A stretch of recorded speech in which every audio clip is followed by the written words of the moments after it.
ان دنوں میں نکاح جائز ہے؟ کن دنوں میں بھائی؟ جب چاہے عورت نکاح کر سکتی ہے، یکم محرم سے لے کے 30 ذی الحجہ تک سب دنوں میں نکاح جائز ہے۔ شاید وہ مراد ان کی وہ کہ مینسس کے ایام میں، ہاں نکاح جائز ہے مینسس کے ایام میں بھی۔ کیا صحیح ہے بخاری اور باقی تمام حدیث کی کتب کا خوب مطالعہ کر سکتے ہیں؟ کر سکتے ہیں بالکل، لیکن مطالعہ کرنے کے بعد جو فقہی مسائل ہیں ان میں کسی مجتہد کی رائے پر اعتماد کریں، خود سے رائے قائم نہیں کریں، جس پر میں نے پورا ڈیٹیل میں دلائل کے ساتھ بیان کیا ہے۔ کیونکہ اب پتہ ہوگا کیا، اتنا سا شارٹ کلپ آ جائے گا، دیکھو یہ کہہ رہے ہیں تو کوئی دلیل تو دی نہیں، تو پورا بیان ابھی اسی پہ ہوا ہے میرا۔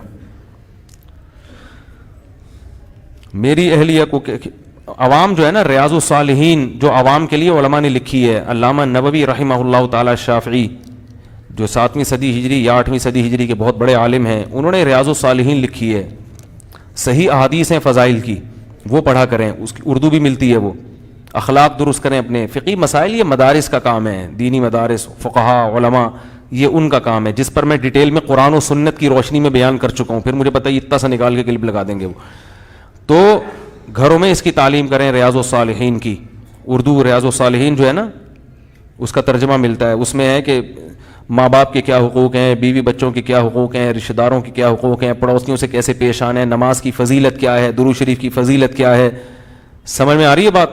اس قسم کی چیزوں سے آپ کے اخلاق اچھے ہوں گے، نماز اور عبادت کا جذبہ پیدا ہوگا۔ ہم صحابہ میں دیکھتے ہیں کہ نمازوں میں اختلاف تھا ان کے، کوئی ہاتھ باندھ کے پڑھ رہا ہے، کوئی ہاتھ کھول کے، لیکن روتے سب تھے نمازوں میں، کوئی رفع الیدین کرتا تھا، کوئی نہیں کرتا تھا، مگر نمازوں میں روتے سب تھے، خوب خشوع و خضوع والی عبادتیں تھیں۔ آج یہ تو مسائل کچھ سیکھ لیے ہیں، مگر نمازوں سے خشوع و خضوع جو اصل چیز ہے جس کو فوکس کرنا تھا وہ بالکل ختم، نمازیں ہی شارٹ ہو گئیں، تو خشوع و خضوع تو اگلی درجے کی چیز ہے۔ میری اہلیہ کو کینسر ہو گیا ہے، دعا کیجیے، دل سے دعا، اللہ تعالیٰ ان کو شفائے کامل عاجل عطا فرمائے۔ اور کسی نے سوال پوچھنا ہو تو کھڑے ہو کر پوچھ لیں، یا بیٹھے بیٹھے ہی پوچھ لیں، کوئی مسئلہ نہیں۔ جی نہیں، عقیقے میں جو لڑکے کے لیے بکرا، لڑکی کے لیے بکری، اس کی کوئی حیثیت نہیں ہے۔ عقیقے میں مرد کے لیے 2 بکرے اور عورت کے لیے، لڑکی کے لیے، لڑکے کے لیے 2 بکرے اور لڑکی کے لیے 1 بکرا، یا لڑکے کے لیے 2 بکریاں، وہ بھی ٹھیک ہیں، اور لڑکی کے لیے 1 بکری، یا 2 دمبیاں 1 دمبی، یا 2 گائے، سوری گائے تو 1 بھی کافی ہے، اس میں کئی حصے ہو جاتے ہیں، تو کوئی بکرا یا بکری کا فرق ضروری نہیں ہے۔ جی کیا کہہ رہے ہیں؟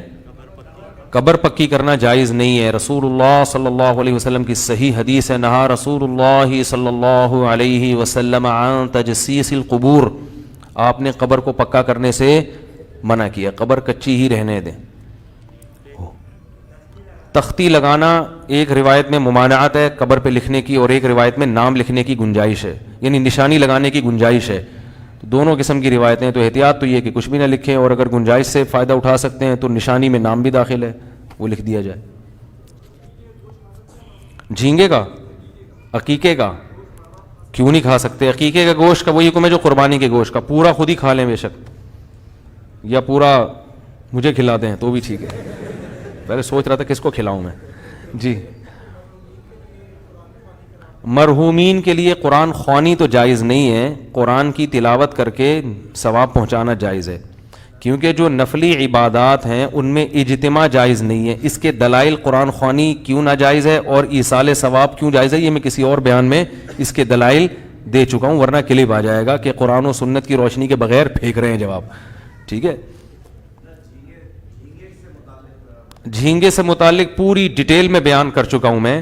رسول اللہ صلی اللہ علیہ وسلم نے ارشاد فرمایا، احلت لنا میتتان السمک والجراد، قرآن سے صاف پتہ چلتا ہے کہ ہمارے لیے مردار کھانا جائز، بولو بھائی، نہیں ہے۔ ذبح جانور جو بھی ہوگا ذبح کر کے کھانا پڑے گا، مردار حرام ہے۔ تو سمندر کی جتنی مخلوق ہے وہ ذبح کیے بغیر کھائی جاتی ہے، تو اس آیت کی روشنی میں وہ بھی کیا ہو جائے گی، بولو نا بھائی، حرام۔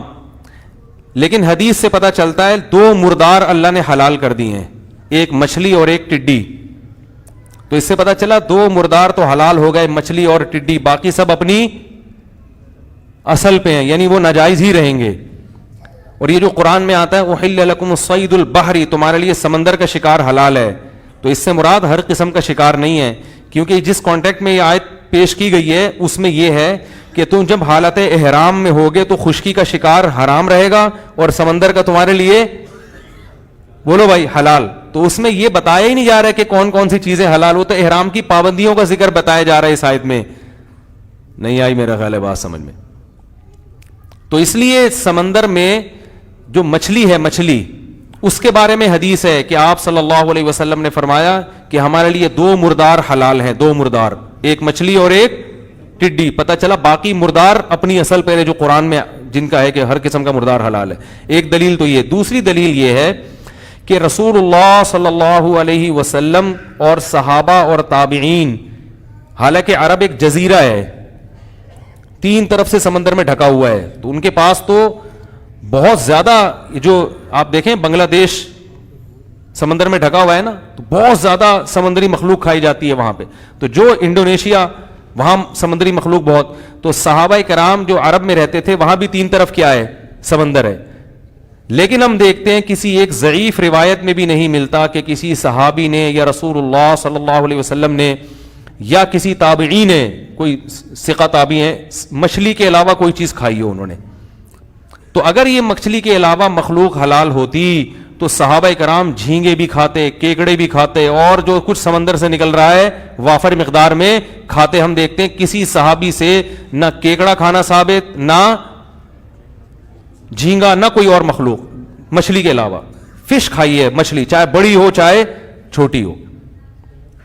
تو اس سے کیا پتہ چلتا ہے, چاہے ویل مچھلی ہو, مچھلی ہونا ضروری ہے. اب حضرت مفتی تقی عثمانی صاحب, جن کی ہم خاک کے برابر بھی نہیں ہیں, ان کا فتویٰ اکثر لوگ نقل کرتے ہیں کہ وہ جھینگے کو جائز کہتے ہیں. تو وہ جس بیس پہ جائز کہتے ہیں وہ بیس سمجھیں. وہ بیس یہ ہے کہ ان کی رائے میں جھینگا مچھلی ہی میں داخل ہے. بات آ رہی ہے سمجھ میں؟ تو حضرت کی جو شان ہے ہم تو اس کی خاک کے برابر بھی نہیں ہیں, لیکن حضرت ہی کے لیول کے جو دوسرے علماء ہیں, جو حضرت مفتی رشید احمد صاحب تھے یا مولانا یوسف جہانوی صاحب تھے, میں ان کا ذکر کروں گا. میں اپنی بات تو میں تو چھوٹا منہ, بڑی بات ہو جائے گی, ان بڑے علماء کے مقابلے میری کیا حیثیت. تو یہ جو دوسرے حضرات ہیں یہ کہتے ہیں کہ جھینگا کو مچھلی کی فہرست میں داخل کرنا, اس کا علمی تحقیق سے تعلق نہیں ہے, اس کا میڈیکل سائنس سے تعلق اور مشاہدے سے تعلق ہے.